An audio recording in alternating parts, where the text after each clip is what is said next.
Hey everyone, so I'm feeling very honored to be talking today to someone who I've admired from afar for a long time and who I had the pleasure and honor of meeting a couple of years ago. And I use the metaphor of chicken soup for the soul and the story of how you were so tenacious and determined to get that book a seller. And for those of you who don't know, Jack Canfield is an author, he's a speaker. Chicken Soup for the Soul is published in 250 titles in 500 million copies in print. And as a writer myself, it's so impressive what you've done and how you've taken that book and done Chicken Soup for the Soul, Chicken Soup for the Teenage Soul. But it isn't just the book I love, it's the story behind how you made that book successful. So many people write and think, well, I've written a book, but you make them understand that you have to be a great marketer, which you certainly are. But as a head teacher's daughter, I also love the fact that your passion was helping children in inner city schools become the very best they could, and that you've devoted your life really to helping people become confident, become successful, become the best version of themselves.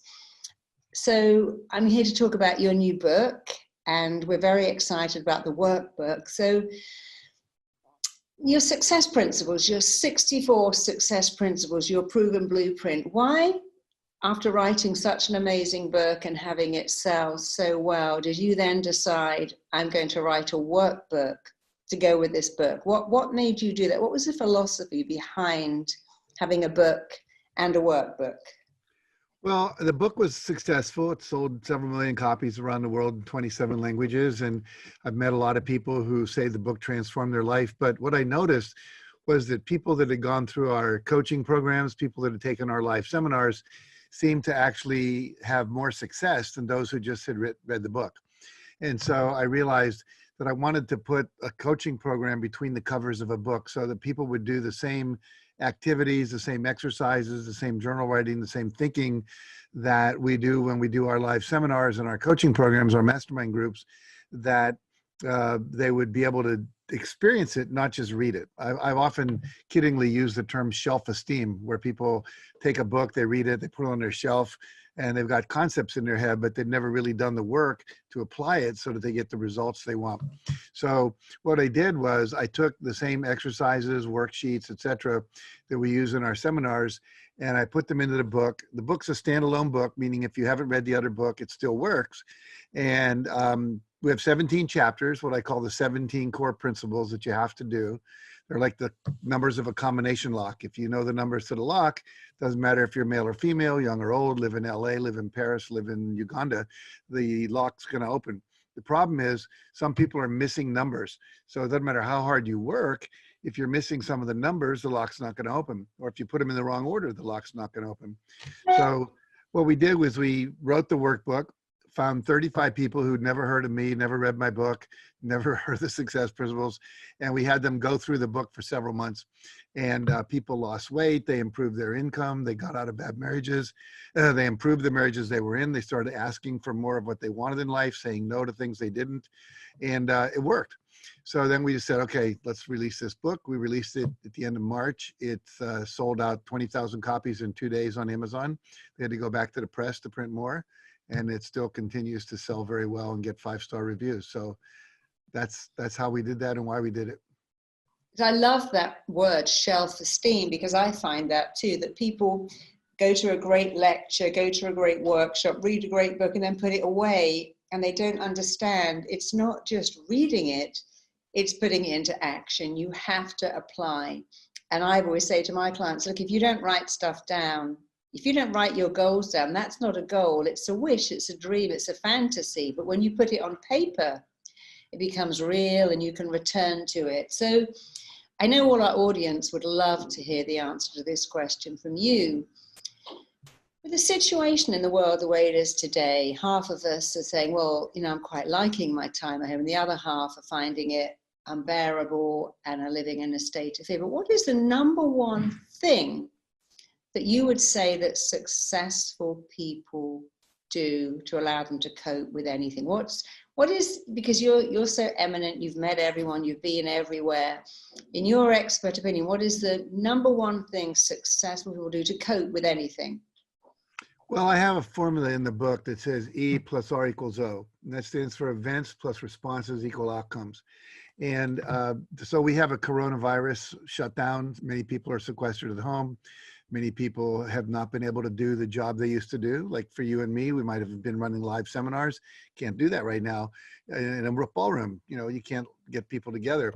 So we had to very quickly pivot and start doing things online. We had to figure out how we were going to take all these trainings we had and protect those deposits so people wouldn't all demand their money back. Had to learn how to do experiential trainings on Zoom, etc. So the event itself is just an event. You know, a recession happens. Some people get very wealthy. Some people go broke. I remember doing a workshop, and I'm going to get to the core essence of your answer of your question in a second. But I remember doing a workshop for Remax, which is a real estate firm, all their franchise owners in New England during the 2008-2009 economic crash. And I remember everyone was down like 40% and in their sales and their income. And this one guy was up. So I brought him to the front of the room and I said, I want to interview you in front of everyone else. You're like up 40%. Everyone else is down 40%. What's your secret? He said, number one, it's my mindset. Everyone here says, oh, there's a recession. I'm going to lose money. I better be more conservative. I better not spend money. And I'm not going to take as much advertising out. It's going to be bad. He said, my belief is I do well no matter what the economy does. So he started with having a different thought in response to the event. So if there's an outcome called poverty, called illness, called not being wealthy, called being fired, called, you know, unhealthy, whatever, that's the result of how you responded to everything that's happened to you up till now. So successful people think different thoughts, have different images, and take different behaviors than people who are not. And so we can study. When I wrote the Success Principle, I interviewed 75 of the most successful people that I could find. Millionaires, billionaires, Olympic athletes, generals in the army, CEOs, top salespeople, you know, whoever. And I found out they think different. For example, I just wrote a foreword to a book called The Billionaire Secret. A friend of mine named Raphael Beziag interviewed 21 billionaires in 17 countries, 17 different industries, and found something I thought was interesting. I wouldn't have expected it. It makes sense when you think about it, but here's what it was.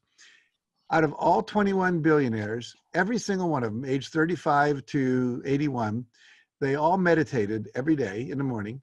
They all exercised for at least 30 minutes, and they all read for at least 30 minutes. So they were learners, they were meditators, and they kept themselves healthy. So, you know, unsuccessful people are sitting at home right now watching the third season rerun of Breaking Bad or, you know, The Voice or whatever it is. They're not out there doing the things that produce results.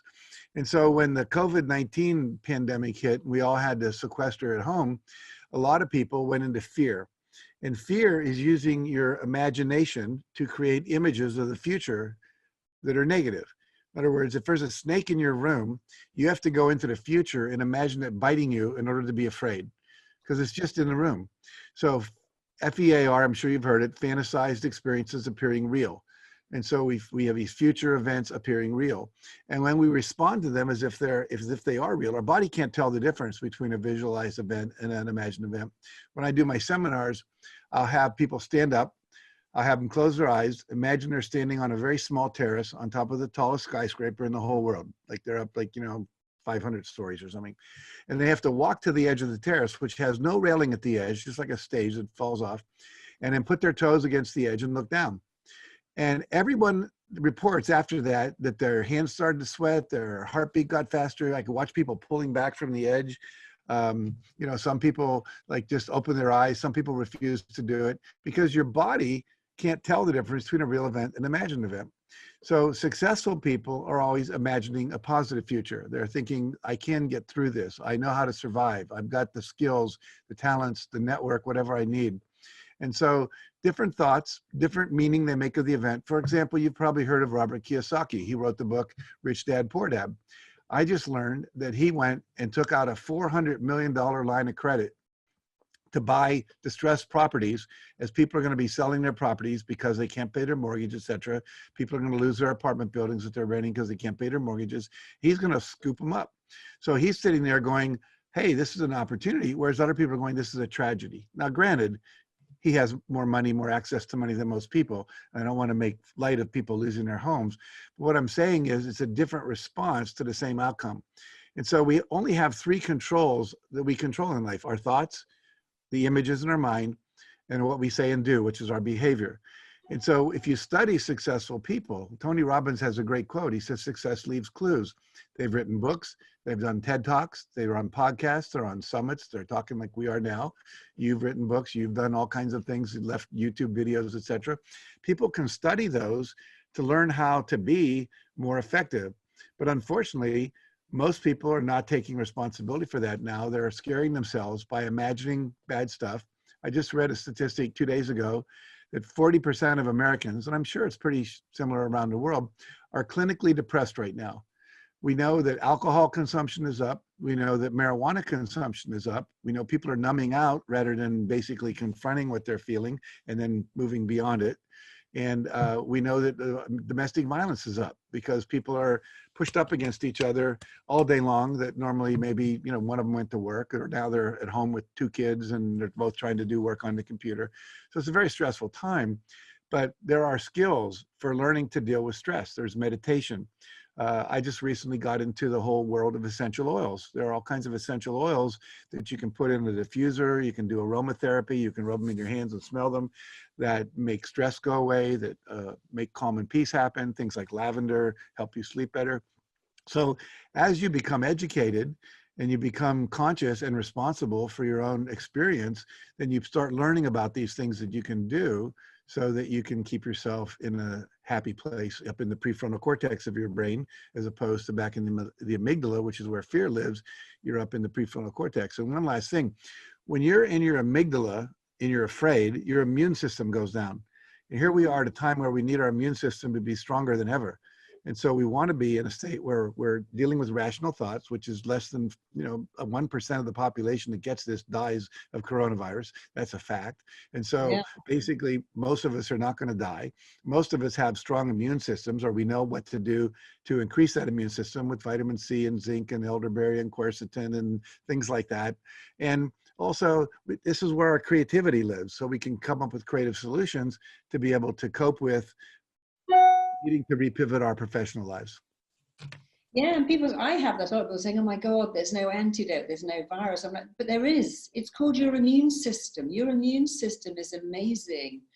And it loves positivity and confidence and action. And it really doesn't like panic. And I believe that too. I've been burning tea tree oil and eucalyptus and peppermint in my diffuser because it's antiviral, antibacterial. Weirdly, when you touch your face like this, you make delta. And when you rub your hands together like that, you make delta. So the combination of the oils and the rubbing is incredibly good for your immune system. And as you say, when you live in panic, your immune system crashes. When you're stressed, you get sick, you get a cold. And when you're positive and optimistic, you just don't.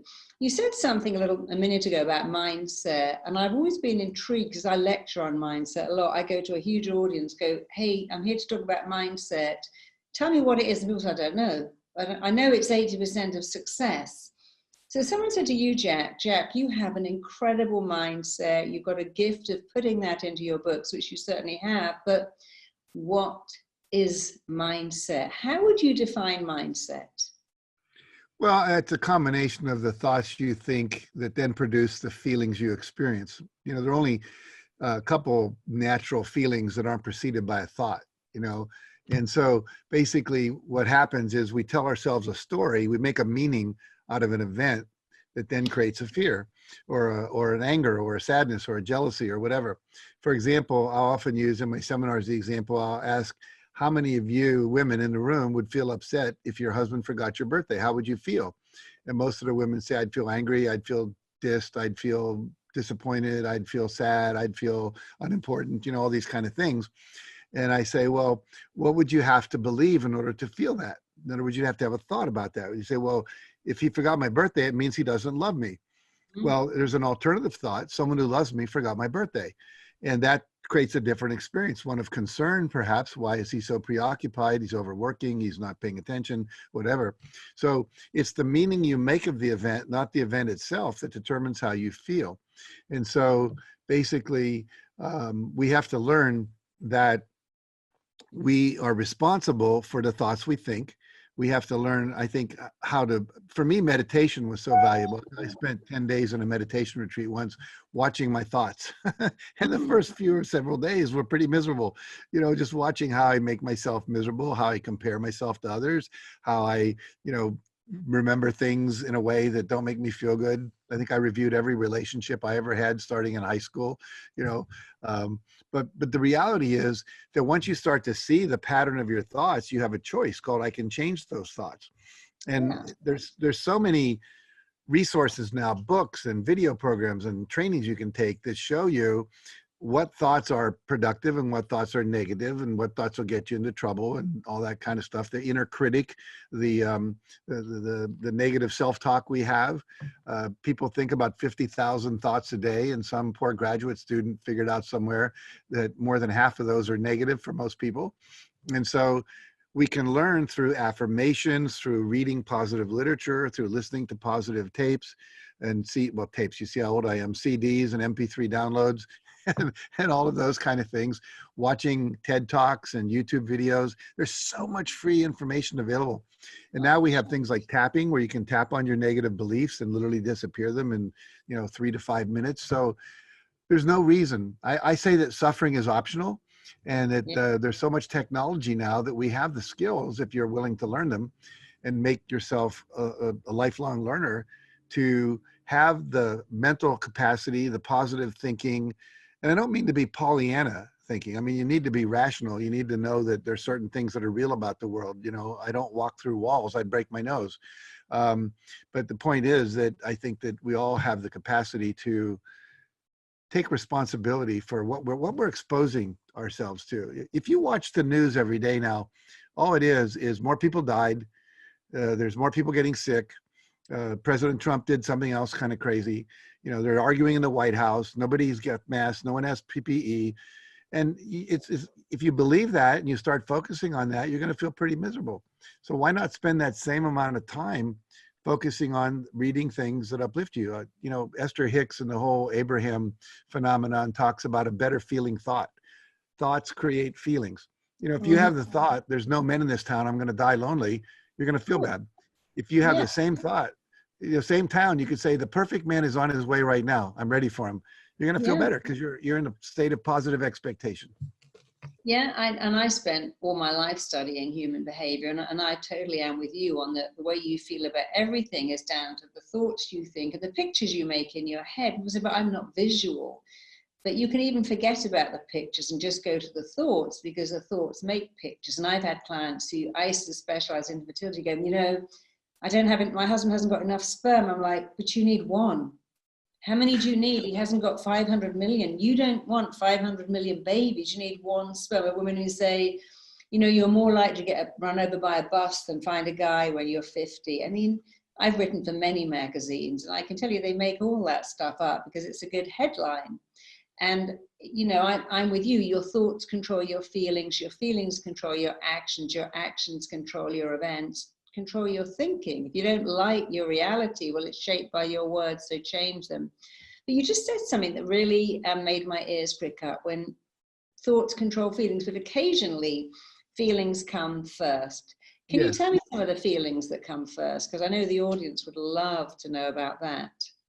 Well, there's a couple of fears that are normal. One is called falling backwards. If you've ever experienced like starting to fall off a ladder or fall backwards off a curb, or a baby falls backwards, you see them, they'll go into that start thing. And loud noises will also affect you.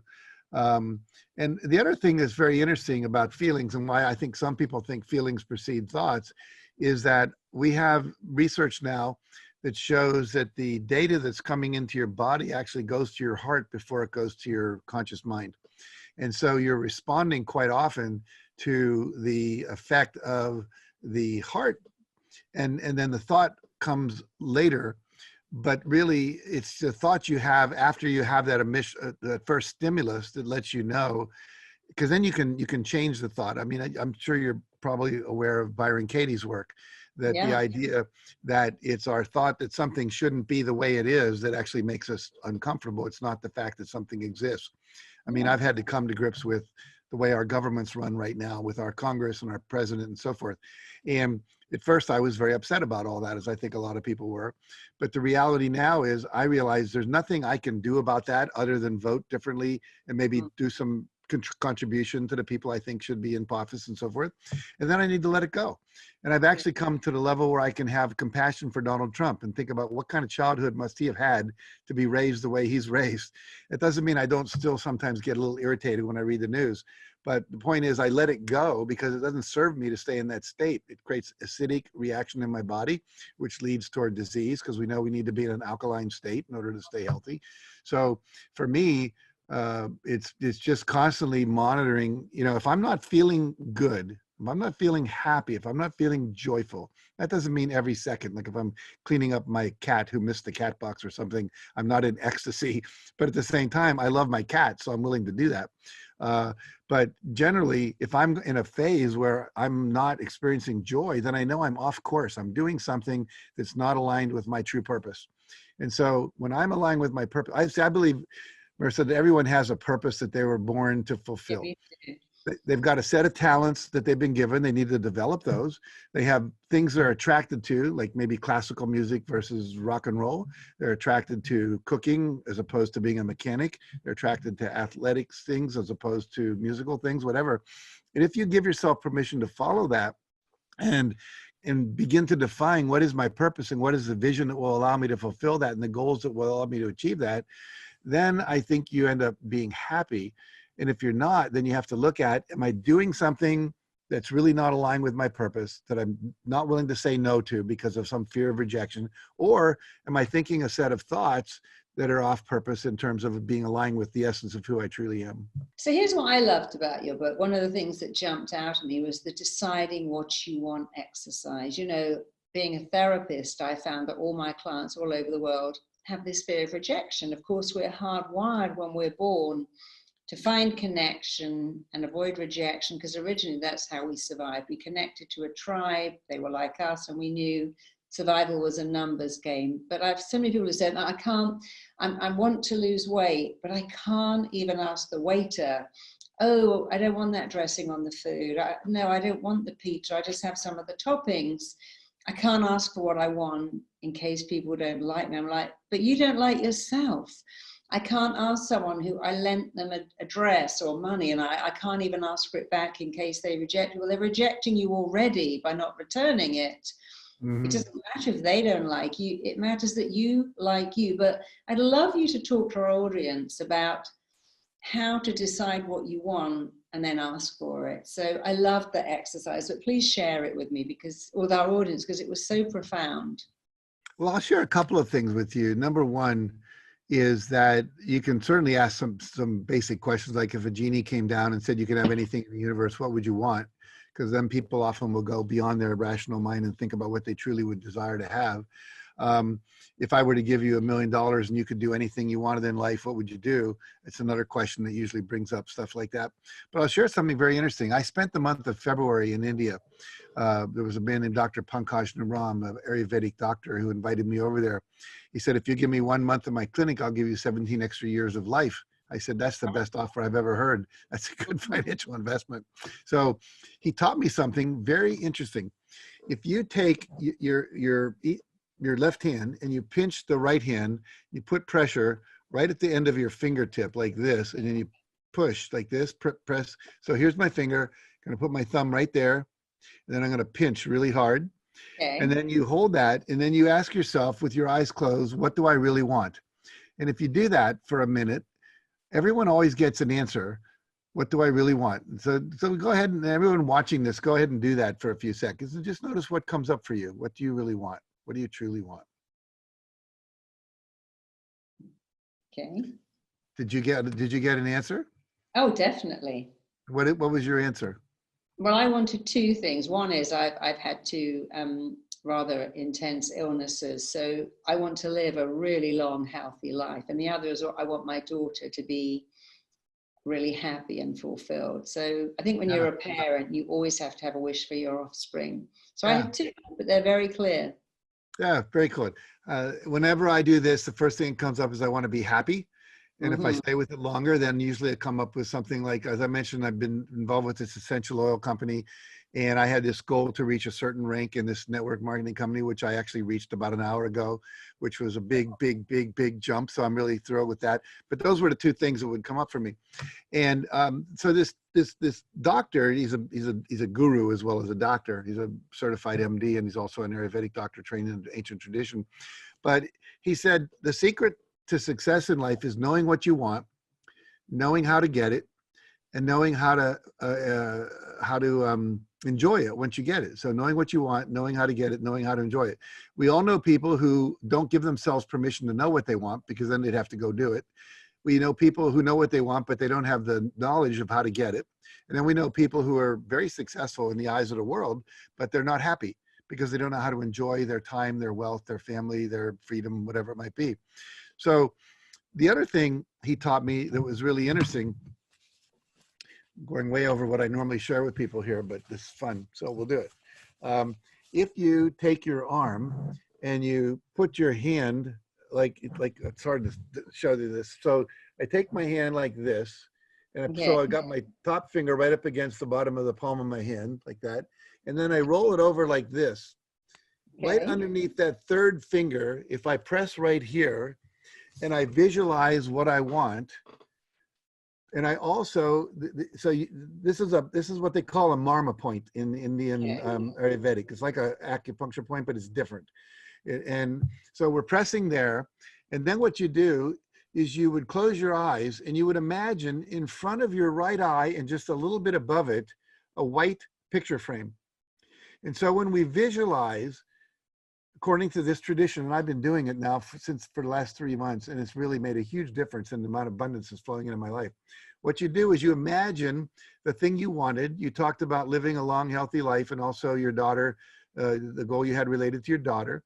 And you would visualize what you would see in the outer world if both of those things had already manifested. How would you know that that was happening? So what would you visualize? Now, I know you say you're not a big visualizer, but you can think the vision even if you don't see it. But if you Yeah. see it, even better. And you just press that point a few times as you visualize that. And what that does, it actually stimulates a part of the brain that comes up with the solutions that will help you achieve that. And so I do that every day. And literally, I have had about 5 opportunities come into my life to fulfill my vision. People that I never would have expected reaching out to me, opportunities being placed in front of me for millions of dollars of revenue that I wouldn't have predicted would have come to me, and with ease. And so basically, I've just given you 2 secrets that most people will never learn because they never go to India and Yeah, hang I out love with. it. Yeah, I've been there many times. And I was interested in what you said about asking for what you want, because I find with many of my clients, there's something else. They have this belief, I'm not worth it. I can't Yes, ask for help because I can't ask for love. I might get rejected. Even when I work with people, I used to work with women in IVF clinics, and they'd always go, yeah, but I don't want to tell anyone I'm pregnant in case I have a miscarriage. I'm not going to buy anything for the baby in case I lose it. I'm like, look, you're planning to lose the baby. And exactly. people get very upset about that. But you have to believe you're worth it. Everything you're saying is so good. But I always say to my clients too, what do you want? How do you get it? Why do you want it? But you also have to go back, because I see the number one problem in relationships is, well, he's too good for me, she's too good for me, or they're not really good enough for me, but I'll never find anyone else. I'm just going to stick it out. And I see so many problems in relationships because of the fear. I don't deserve what I want. If I find someone amazing, they'll leave me because they're better than me. Yeah, they'll find out I'm not good enough at some point, Yeah, and then they'll leave me. I don't want to have that rejection. I think, no. self-worth, again, the word self-esteem, you probably know this, comes from the Latin word aestimare, and aestimare means to estimate, and the word esteem is your estimate of your worth. And Yeah. so basically we have a mental construct and a belief about how worthy we are. And normally that's formed somewhere between the ages of 3 and 8 years old. By the time most kids reach 2nd, 3rd grade, they've decided if they're smart, if they're attractive, if they're athletic, if they're likable, if they're lovable. All of those things usually occur during that period of time. So my experience, Marissa, is I have to go back with my clients and do a process that I've developed with another woman. We're actually writing a book about it now called Unstuck, where you literally, we will ask them, what's something in your life you can't seem to manifest? And well, in this case, it might be a loving relationship. And then we'll say, okay, what is it that you feel? Close your eyes, and what do you feel when you think about the fact that you can't manifest this? And then they say, well, I feel, frustrated, unworthy, resigned, hopeless, whatever it might be. Then I'll ask them to scan their body from head to toe and notice where in their body do they feel the greatest amount of tension, pain, or numbness, because numbness is numbing out the pain or the tension, and because they've held it tight so long. And then what's the feeling inside of that? There's a feeling inside of that sensation. And then I say, go back to the earliest time you can remember feeling that same sensation, that same feeling. And everyone, I've done this with 1,000 people on a Zoom call. I've done this with, I did this with 8,000 Herbalife distributors in India with a translator in Tamil. We did this exercise, and everybody, I would say 99.5% of people all go back somewhere between the age of 3 and 8. And I'll say, where are you? And they'll be anywhere from like in their kitchen, in the playground, with their brother, with their grandmother, in a closet somewhere, whatever. And what was happening? And it was something happening they didn't want, like they're being punished, shamed, made fun of, hurt, abused, whatever. Or it was something they're wanting they weren't getting, like attention or affirmation or love or being held or being protected or whatever. And then I'll say, what decision did you make about yourself or about life that's still limiting you today in that moment in time? And everybody comes up with a decision they made. And that decision is still running them in their life today. Like, I'm not worthy of love. I'm not attractive. It's not okay to make noise. It's not okay to ask for what I want. It's not okay to be sexy. It's not okay to have needs, not okay to cry, whatever. And, for me, when I do that exercise, I went back to, for me, it was not okay to cry as a boy. I had a military father during World War II. If I cried, it stimulated his uncried tears. He didn't want to feel that, so he would shut me down. When I was a baby, I found out later from my mother, he would put me in a car and tell my mother to put me in a car and come back in because he wanted to be nurtured and he didn't want to hear me. So I would cry endlessly. No one would respond. So at the age of pre-verbal, I decided there's no point in crying. There's no point in asking for what I want. No one responds. So it wasn't until in my 20s and I got into psychotherapy that I even learned it was okay to ask for anything, that it was not a sign of weakness, that it was okay to cry. And, so all I'm saying is that there are techniques and technology now where we can go back, identify that belief, release it, replace it with a new belief and come back. And then that self-worth can go up because it is ultimately a estimate of yourself that's mental. Now we can do some things. And I think the unfortunate part is most people think I will be more worthy if I lose weight. I will be more worthy if I make money. I will be more worthy if I show up on the cover of, Elle magazine. But it never works because there's always that underlying belief inside that you're trying to fix externally instead of internally. Yeah, I believe that so much, that we make a decision and we make, children before the age of 5 have only feeling, no logic. So when the parent isn't there and they're at work, they make a decision, oh, they're at work because work's better than me. Mum is out, mum is unhappy, I'm not enough. And, I have this whole I'm not enough movement. And it's always amazing how early people go back to that. One of my clients told me that in rural Ireland, she was the fourth daughter and her mother was pushing her out in the buggy. And the man came and said, I feel so bad for your husband. He's not a man without a son. He didn't give him a son. And she immediately had this feeling of, oh, I failed. I should have been a boy. And interestingly enough, she became a fire chief. And her husband was always very stressed because she would not let him even, I can put up a shelf, I can paint the wall. I don't wear dresses. And it's all stemmed back to this decision she made as a little baby. I've let my father down. I've disappointed both my parents by not being a boy. I can't fix it. It's what I call learned helplessness. I can't possibly fix that. I can't change gender, but I can start to act like a boy and be like a boy and be the boy that my father needed to have. And the day she got that, it was a game changer for her.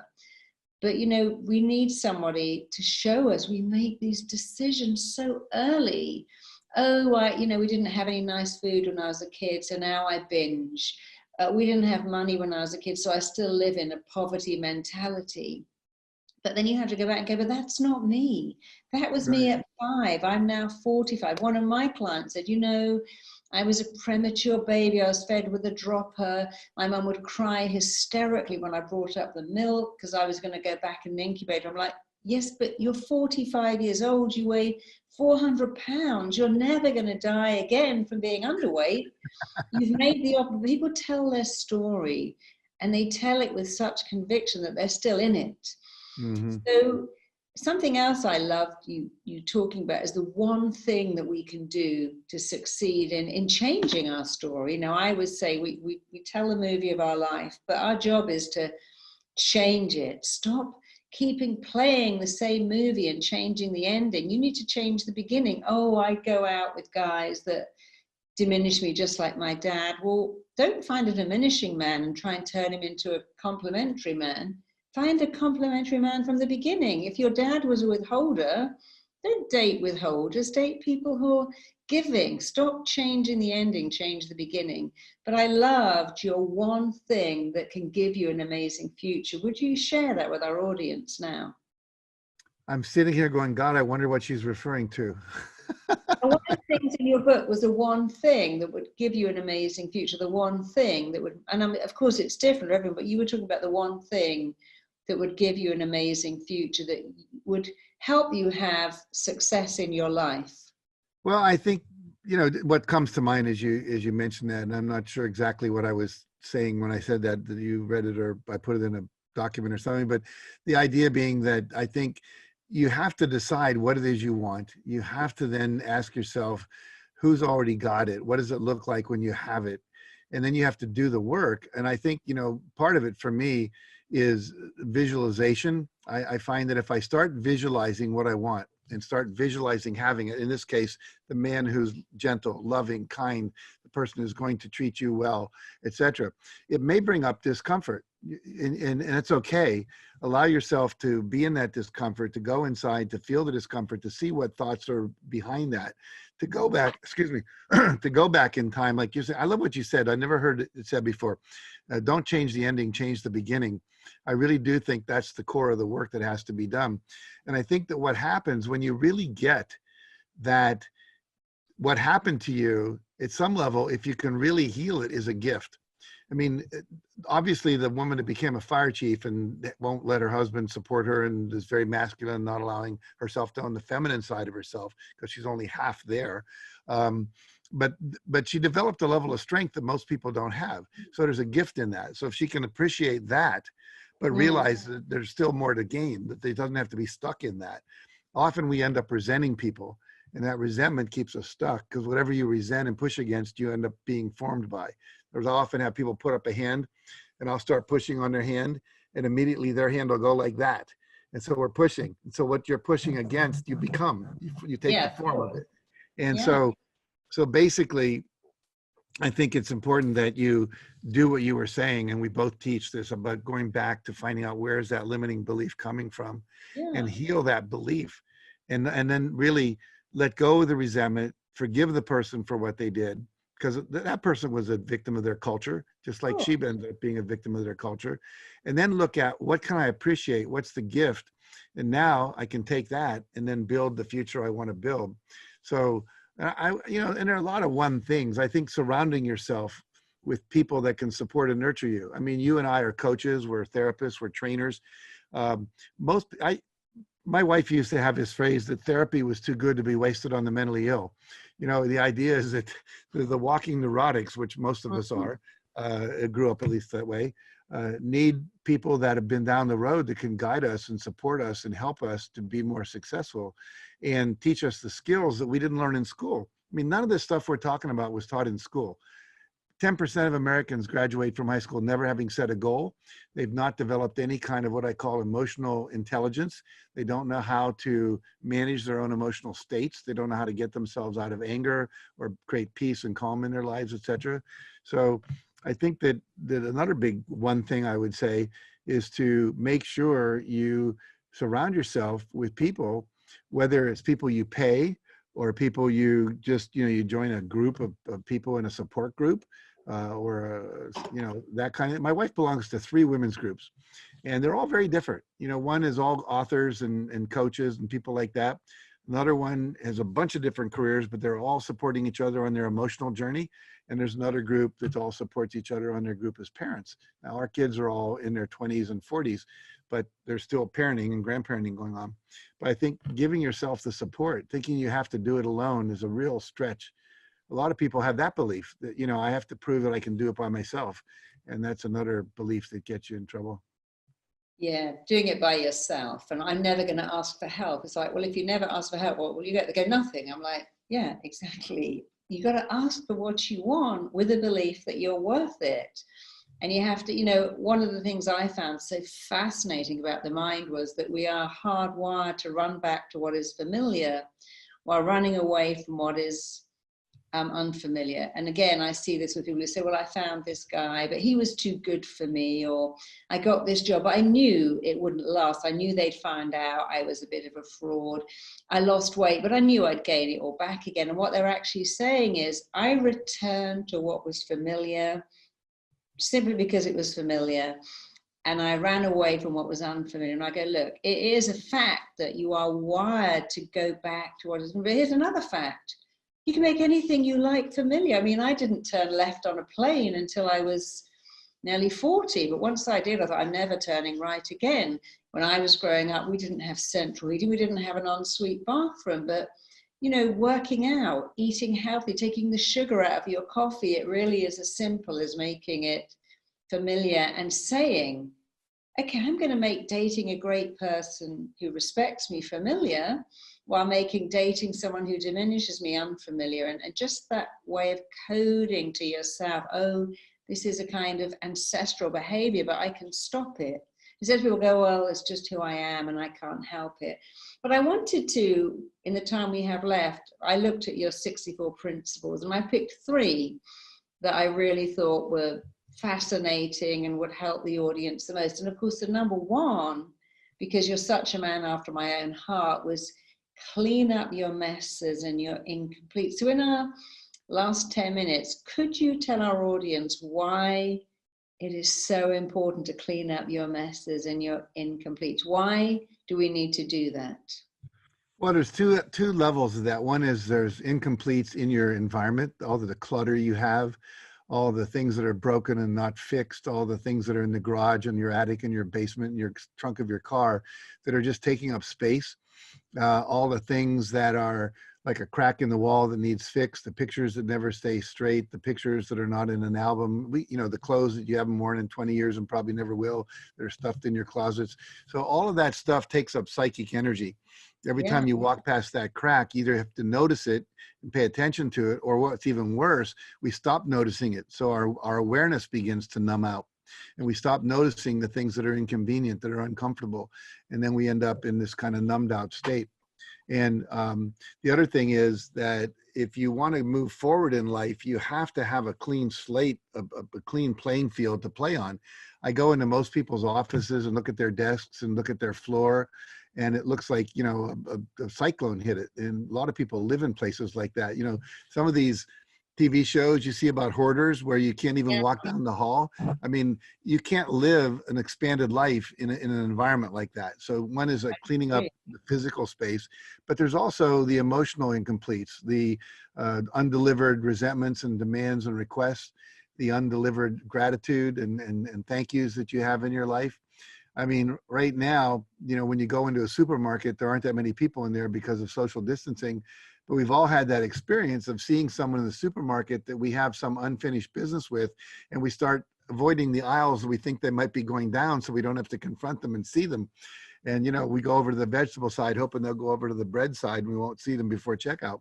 Then you're living in fear, you're living in avoidance. So for me, I believe that everything you clean up gives you more energy. It gives you a sense of fulfillment and completion. It builds your self-esteem that you can get things done. I often say to people, if you have beliefs like, I can't even keep my living room clean, what makes you think you could build a successful business? It's like it goes together. And so I really think that it's important to clean that up. And emotionally, I want to be in the present moment as much as possible. That's where we live. That's where we create the future from. And that's where happiness and joy exist. Most people are living in the past, regretting things and being angry about things, or living in the future, constantly planning or being afraid of what's going to happen. And so the more things I can complete, the more energy I have. There's actually a study done that a waitress, as long as she hasn't collected the bill yet, can remember everything everyone's had at all of her tables. But as soon as they pay the bill, she instantly forgets and can't remember. And so what happens is you want all those memory units to be available, those attention units to be available to focus on your current tasks and your goals, not all of a sudden all the incompletes you have running around you. I must admit, I see so many clients hoarding, cluttering, binging, and I found that what lies underneath that is I'm not enough. So people will say, you know, I bought those candles to feel good. I'm like, well, that's good. But if you've got 20, why do you need 24? I bought those dishes. I'm collecting this. I've got all these cushions. I'm buying more stuff because I'm not enough. And the more I have, the better I feel. But then, of course, if that worked, why would you need more? And so with cluttering, I find when you keep saying, I am enough. If I'm enough, I don't need all this stuff. My husband got very into Maria Kondo's book, and he said, oh God, I read this great book about getting rid of stuff. And I went, oh, I really went, no, I threw it away. I didn't want to hoard it. So when I finished it, I put it, in where we live, we put stuff on the wall. And Sure. when I was moving house, we would just put so much stuff and people come and take it. And it's such a good feeling because things don't make you feel good. Your interaction with people makes you feel good. And I found during this pandemic, giving stuff away, going, hey, I've got all this stuff, you know, I don't really need it. Someone else needs it. And we were doing a lot of trading in LA. It's such a lovely thing to connect with people. Yeah, And that's good. people are cooking, people are taking away those little libraries and putting instead toilet rolls and jars of jelly and cans of stuff. And it's so nice, you know, somebody contacted me and said, hey, it's my wedding anniversary and we can't paddleboard. I know you have paddleboards. I'm like, of course, come and take them. And they had a great wedding anniversary. But if you are hoarding mentally or indeed emotionally, if you're binging, what runs that is not enoughness. And all you have to do is say, I'm enough. I don't need, it even stops you overeating. I'm enough. I don't need more. As long as you feel not enough, you'll always need more. So the Yeah. second thing I loved, I'm sorry I'm talking very quickly, but I really want to get this in because it's so good, was surrounding yourself with successful people. And it sounds so easy. And of course it is if you have confidence. I'm going to ask you, why should you do that? And how do you do it? Well, why you should do it is because you become like the people you spend time with. We actually did a study. We've become the average of the 5 people. Most people hang out with the same level of income. If you look at the bars, like in Santa Barbara where I live, there's the bars on Lower State Street where the really poor people hang out. As you go up the street, the bars become more and more beautiful and more people that are of a higher income.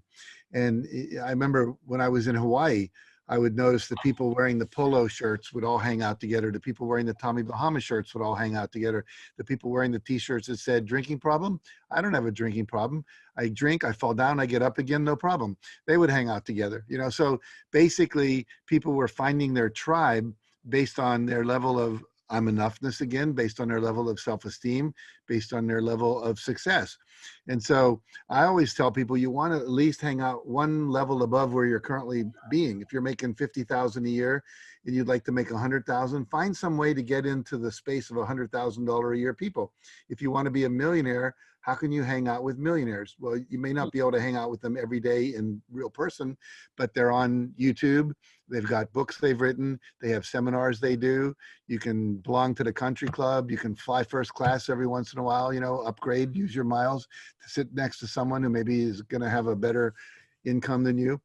I remember coming back, I remember using upgrade miles to sit in first class long before I could afford it. And I sat next to the guy who owned the envelope company for sending out the MasterCard bills. And he was the one, I don't know if you've ever gotten a bill in the mail, but sometimes there's a little flap and you can pull it out and it's got an advertisement on it. And we started talking about my seminars and my tapes and my books and my things like that. And we started talking about putting advertisements for my programs in the bills that went out for master charge. And we actually did a little experiment with that, and it was very successful. I never would have met him sitting back in coach.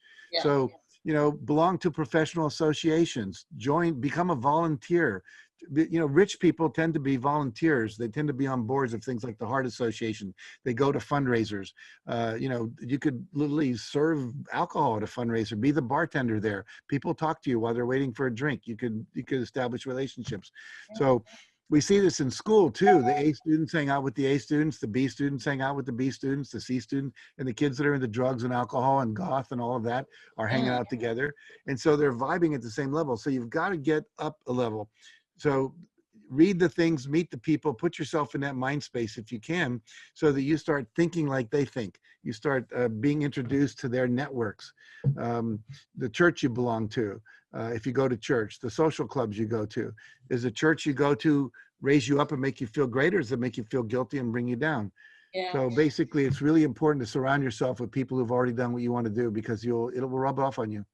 Do you know, sometimes the simplest things are really profound, and I love that, because some people say, yeah, but if I hang out with millionaires, it just makes me feel poor. If I go out with people with loads of money, I'm really worried about spending that money on food. I don't spend $200 on dinner, I spend 20. But the fact that you can hang out online is such a great, so simple, hang out online with millionaires. You know, I have the opposite. I often have clients who are going to go, you know, I can't find a guy. Where are you looking? Well, I go to yoga. Any men in the yoga? No, it's all women. Well, why are you going to yoga? The men are in the weight room. Go there. Or what? When I go to a women's book club, are there any men there? No. What else do you do? I watch TV. I'm like, okay, you have to be proactive. If you want to find a guy, go where guys are. Do weights. Turn up at a car wash on a Saturday. Go to golf. There's not many beautiful women at golf clubs. If you're attractive and interesting, you'll be married in a year. And then I meet guys. I can't find a girlfriend. What do you do? I'm in the weight room. Well, you need to go to yoga. Don't sit at home with your coffee and papers. Go to a cafe, a busy cafe on a Saturday where all the yummy mummies are. Many of those are actually single, but it's so obvious to you and I. Put yourself in front of the person you want to be with, whether that's in a relationship. You know, when I wrote my first book, I was invited to a dinner party and ended up sitting next to a publisher who actually ended up publishing my book.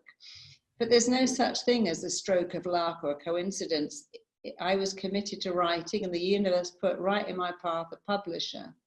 So the final thing I love out of your 64 principles was the positive money mindset, because I see so many with the money blocks. I mean, we know because 70% of lottery winners go dead bankrupt in 3 years because of what you were just saying before. They don't have that mindset. Tom Jones said, you know, when I made it, I had to couldn't go to the pub. If I went to the pub in my village and got out my wallet, they went, there you go, showing off, making us all feel bad. If I didn't get it out, they go, what's wrong with you, Tom? You're a millionaire. You can't even buy us a drink anymore. It's like, I couldn't win, because he left his comfort zone. And many, many lottery winners say, well, I didn't know who I was. I moved. People didn't like me. If I stayed in the same place, I went, you shouldn't be in this council house now. You know, you should move. It's not right. And it's getting out of your comfort zone. And I always think the lottery winner figures are phenomenal. I mean, I've worked with so many lottery winners who went broke. I've worked with rock stars who are earning $20 million a year for 5 years. It's not a long career, and have no money at the end. So I'd love you to finish with, I mean, I could talk to you forever, but I value your time. Why is it so important to develop a positive money mindset, and how does our audience do that? Well, I want to just go back to 1 second you said about the comfort zones. One of the things I do in my seminars, I have people fold their hands like this, and I have them notice which thumb's on top. And so then I have them actually take their hands and move all their fingers up a notch, so the other thumb's on top. Don't just move the thumbs, move all the fingers. How does that feel? Everyone says it feels awkward, strange, yucky, wrong, not me, etc. Now, however, the research shows, and if we don't have time to do it now, but if I were to ask you to hold your hands like this for 5 minutes, it would stop feeling uncomfortable. So the way we get out of our comfort zone is 2 ways. Number one, we do the new thing long enough, it stops feeling uncomfortable. I remember when I started buying, You know, I used to buy my shirts at Nordstrom's for $38. Then I became a millionaire and I started buying $138 shirts at on Rodeo Drive in Beverly Hills.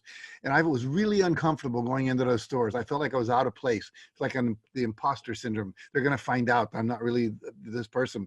But after about a year of wearing these $138 shirts, I never wanted to go back to a $38 shirt. I developed a new comfort zone. So by hanging out in the place that's unfamiliar, uncomfortable long enough, you will get comfortable. It's just a matter of doing that. Everyone who ever learned to drive a car, you went through that awkward stage. If you learned to use a computer, you went through the awkward stage. And now we type with our hands, eyes closed, and we drive a car with one hand, breaking up a fight in the back seat with the kids with the other hand, whatever. So be willing to be uncomfortable, because uncomfortable will turn into comfortable. That's the first thing. Secondly, as far as your the positive money mindset goes, again, it's a mindset. It's a set of thoughts and beliefs.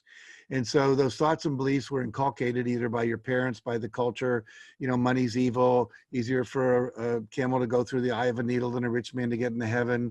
Money corrupts absolutely. You know, all that kind of stuff that we hear growing up. The truth is, it's not, money doesn't corrupt you. The lust after money corrupts you. People don't even quote the Bible correctly. But the point is that we can learn to be comfortable with money.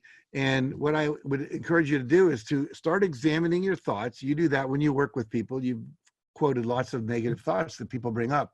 And then look at what is the opposite thought, you know, and then create an affirmation and write it down. And then repeat that affirmation over and over and over and over. Like, you can basically do a couple of things. Negative money beliefs can be tapped out using EFT tapping. You just tap on this belief and you can tap that out. Literally, you can disappear a belief in like 5 to 10 minutes. I've done that hundreds of times with people. You can go back to childhood. I remember a woman who was basically, you talked about someone like this, you know, we were very poor, therefore, you know, money doesn't grow on trees and we can't afford this. Who do you think you are? Don't you care about the rest of the family? You're so greedy, all that kind of stuff that she grew up with. But when she went back and saw that was just her parents living in fear, and that she was now 35 years old, the economy was different and all that was available. She had new skills she could use. Then she was able to say, okay, I can have a new belief now. Now, once you have that new belief, you can also put that in by tapping on while you say the new belief. You know, I have enough money to do anything I want. I have enough money to do anything I want, whatever it might be.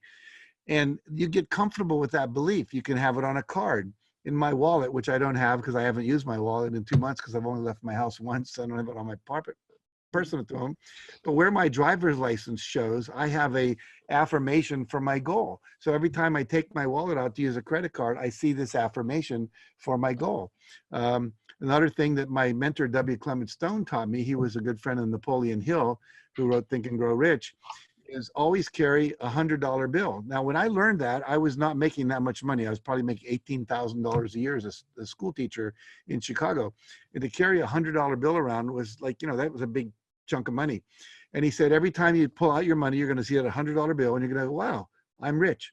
So just literally starting to act like that.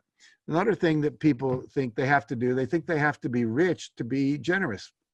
You can give away a small percentage of your income, you know, 1%, 2%, whatever. You don't have to be wealthy to tithe. I'm not saying you have to do 10%. I do, but you don't have to. But the point being, if you tip, maybe give an extra dollar, and it makes you feel a little wealthy that you were able to do that. It was a nice, generous thing you did. And what I find is the more I give away, the more that comes back to me. I have about 100 trainers I've trained in India to teach my work. And I was just over there in February and they had a little reception for me.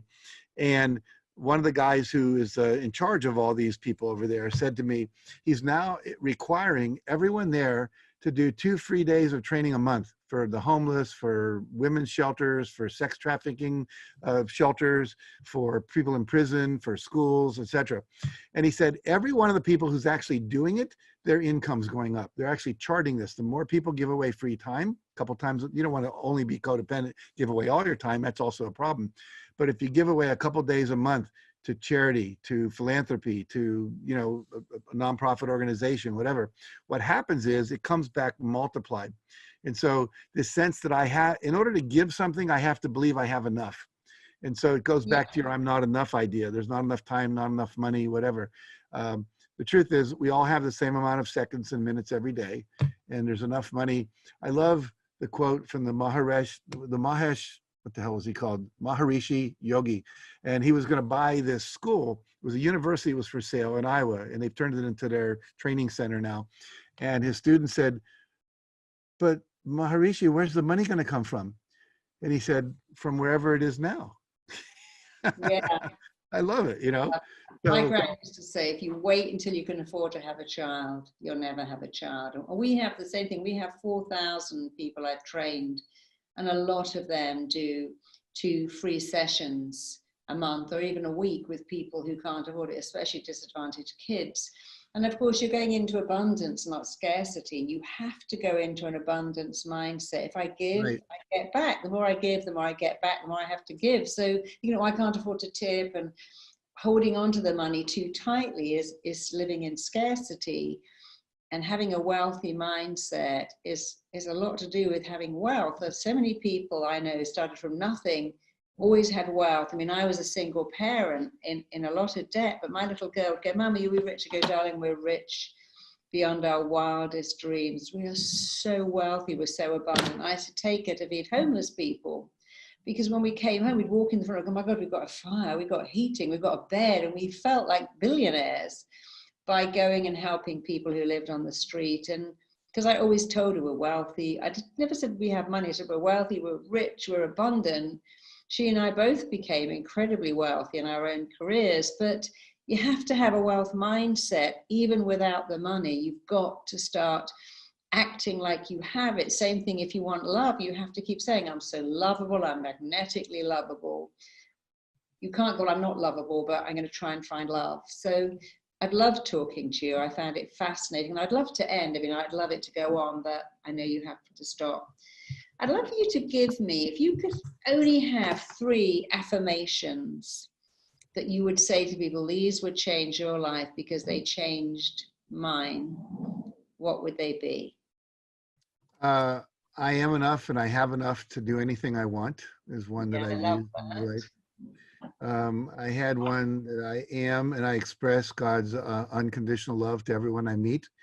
And so that it says that I am that and I express that to everyone I meet. That really changed my relationship with everybody. And then I would say, pick a goal you have. And mine was, God is my infinite supply, and large sums of money come to me quickly and easily under the grace of God for the highest good of all concerned, as I easily earn and invest, and then I put in an amount. I did that with $100,000, and within 2 years, I was making 18,000. As I told you, within 2 years, I was making 92,000, and then I reached my goal of 100,000 a year later.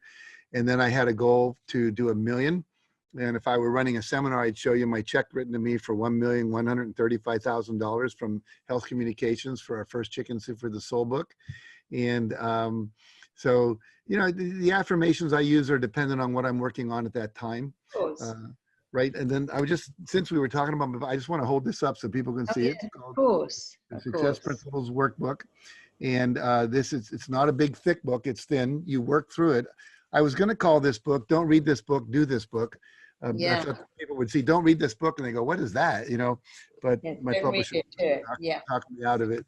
But literally, it is a book to do. And everything we've been talking about and more is in between the covers of that book. And if you just do it day after day after day, do one of the exercises or take 1 week per principle, in 17 weeks, you can totally transform your life. So I'm excited about that. And I hope that people will get it.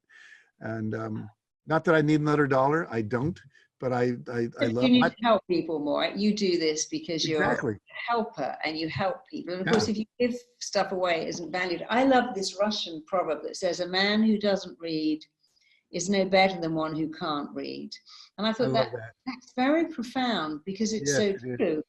And and you're absolutely correct. I work with many millionaires and they read way more than they watch television. So if you want success, you need to read more, watch TV less. And as you say, what did you say, shelf help books? Don't read it and put it away. You need to read it and apply it. The difference between failure and success is not that much. It's the habits, and successful people are always learning new stuff. I mean, my husband just reads prolifically, but he's a genius in his own way, and he loves it. He very rarely watches television. But if you want to make it, buy Jack's book. And remember, people who don't read are no better than those who can't read. Reading is free.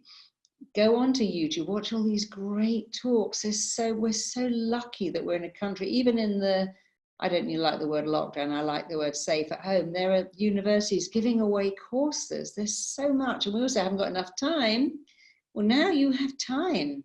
You certainly have time to read both of Jack's books and Chicken Soup with the Soul if you haven't, and they are life-changing. So I'm so thrilled you're here. I'm so thrilled you shared your immense wisdom with us and your generous heart. And what would you like your closing words to be?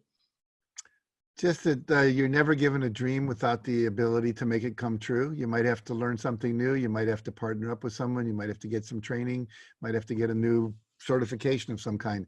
But I don't believe, I truly believe this now after, I'm 75 years old. I've been doing this work for over 50 years. I truly believe that the brain is not allowed to think up a vision or a goal that it can't manifest. And so if it's in your heart's desire, you have the ability to do it. You just have to do the kind of work that Marisa and I have been talking about. And then I just wish you the greatest of success. Go make your dreams come true.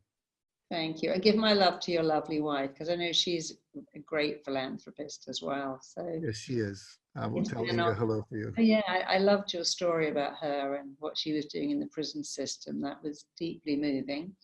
Thank you. So thank you so much. This hour has flown by. Thank you for coming on. Thank you for sharing your immense wisdom and your huge, generous heart. Thank you. Thank you. Thank you for the opportunity, Marisa. Back at you. And I hope to see you very soon. I look Lots of forward love to to you, that. darling. Take care. Bye. You too.